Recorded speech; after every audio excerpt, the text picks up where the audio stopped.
Hello guys, in this presentation, we'll be revisiting the API for creating to-dos. Here in the previous video demonstration, we have gone through this API. If you have not seen the video, I'll paste the link in the description of this video. But to give an overview, that this is a simple API that I have created, which simply manages your to-do. Okay, so the data that we create using while creating or managing to do will be stored in SQLite as a data in the backend. Okay, so these are the four endpoints that we have already gone through. In this section, I wanted to go through the webhooks that are part of this API. So these are the endpoints. So one is the get request, where it would get all the webhooks that are registered in this API. Okay, so how a webhook works is basically any external system which wants to connect to this to get information from this particular API would have to register first. And what happens during the registration is basically uh, the URL, or basically an API. It could be any web application or a REST API URL which wants to subscribe to the service will get stored in the data in SQLite. Okay, and whenever the service that will be provided is basically for adding, updating, or deleting a tool. Okay, so these are the three endpoints of the service of this API. And for subscribing to each service, I have created three endpoints, separate endpoints for it. So by the name that you can guess what this endpoint is. So this is for registering new to-do webhook event. So this will be called whenever the user wants to register for a new to-do event. Okay, so whenever a new to-do event is created, no matter from wherever, it would get notified. Okay, so it will be getting notified by the URL that will be registered from the third-party application. Similarly, for update, we have this update endpoint, and for delete, we have this delete endpoint. Okay, and if this is the deregister endpoint, where if anybody wants to deregister from the service, they needs to call this endpoint, and it will result in deregistration of that particular application. Okay, so to test this, okay, so if I click on this, it's a get request, and it doesn't have any parameter. Basically, it will just try to get all the details of the to-dos that are registered. So let me try this out. Else execute. So as you can see that there is no registered endpoint here. Okay, so there are two return response code. One is 200. It will be returned when it is a success. Okay, so when you are able to register it successfully, it will give 200. And if there is any exception, it will be returning 500 with the message of the exception. Okay, so this was the for getting, and for registering new to webhook event.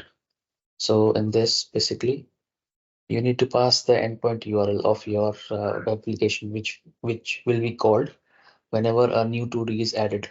Okay, in this application, in this API, through this API rather. So this is your endpoint URL. So it could be your REST API or a web application which is capable of handling the response given by this particular API.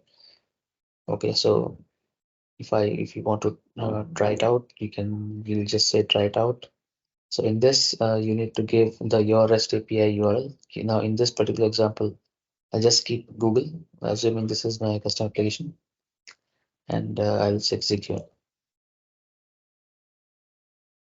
So in the message response body will be like added successfully. Okay, so response code is 201. And if I go back to my previous endpoint of getting webhook request, it should give me one record here. So let's execute. So you can see this is my one record in my, which is coming from my SQLite database. So it is having an ID of 1, and this is the event name. So since it is registered for a new to-do, So this is the keyword that is being given by this API, which is new tool added, and this is the endpoint URL, okay, which was actually which was added. Similarly, we can update and we can delete webhook event. So similarly, if you want to register for an update, if any update happens to do, you want to process something from third-party application side, so you can call an update. So in this, so again in this case, whatever URL you want this application to call, whenever there's an update in the tool, so you can provide that URL here. Similarly, for delete, you need to provide the delete endpoint URL, which will be processed whenever to-do is deleted. And for deregistering, so here if you see, it is generating an ID of 1. So in this case, if you want to deregister, you can provide the ID here, and it would delete that entry from the database. So this is how it looks like. If you call this with the query parameter of the webhook ID and the ID value, it will deregister it. So let me try it out and let me give 1. Let's execute. So it says webhook deregistered successfully, and if I go and hit this button again of getting my to-dos, it should return me a blank array. Okay, which is it is doing. Okay, so this is working. Okay, so this is the webhook functionality, guys, and you can also try this from this URL. Okay, so this is a non-secure URL, so you guys can access it. I'll provide this in the description. So try it out, look into this and see. Let me know if you have any questions. You can also connect to through a Postman. So in this, basically, I created some endpoints, okay, from the same API. So if I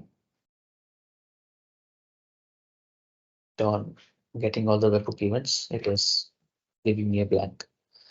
Similarly, for deregistering a new webhook event, I can give it as a parameter webhook ID and any value. And if I say send, it will delete it. Okay, so similarly, I created this. So this is how we can test this API. Okay, and also you can do it from browser through Swagger using this API URL.